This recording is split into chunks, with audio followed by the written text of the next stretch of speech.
Hi అండి, నేను మీ దివ్య. ఈరోజు రెసిపీ వచ్చేసి మసాలా వంకాయ. ముందుగా వంకాయల్ని నేను వీడియోలో చూపిస్తున్నట్లుగా నాట్లు పెట్టుకోండి. తర్వాత ఒక మిక్సీ బౌల్ తీసుకుని దాంట్లోకి ఒక ఉల్లిపాయ ముక్కలు, ఒక టమాటా ముక్కలు, అల్లం వెల్లుల్లి రొప్పలు, 2 పచ్చిమిర్చి వేసుకొని బాగా గ్రైండ్ చేసుకోండి. కట్ చేసుకున్న వంకాయలను వాటర్లో ఉంచండి, లేకపోతే బ్లాక్గా వచ్చేస్తాయి. స్టవ్ మీద కడాయి పెట్టుకొని 2 టేబుల్ స్పూన్ ఆయిల్, చిటికెడు పసుపు వేసి కట్ చేసి పెట్టుకున్న వంకాయలను వేసి మీడియం ఫ్లేమ్లో అటు ఇటు కదుపుకుంటా దోరగా వేగించుకోవాలి.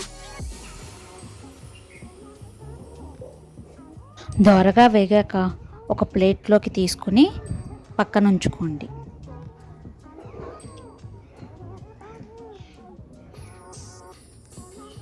అదే కడాయిలో మనం గ్రైండ్ చేసి పెట్టుకున్న మిశ్రమాన్ని వేసి ఒకసారి కదుపుకొని బాగా ఫ్రై చేసుకోండి.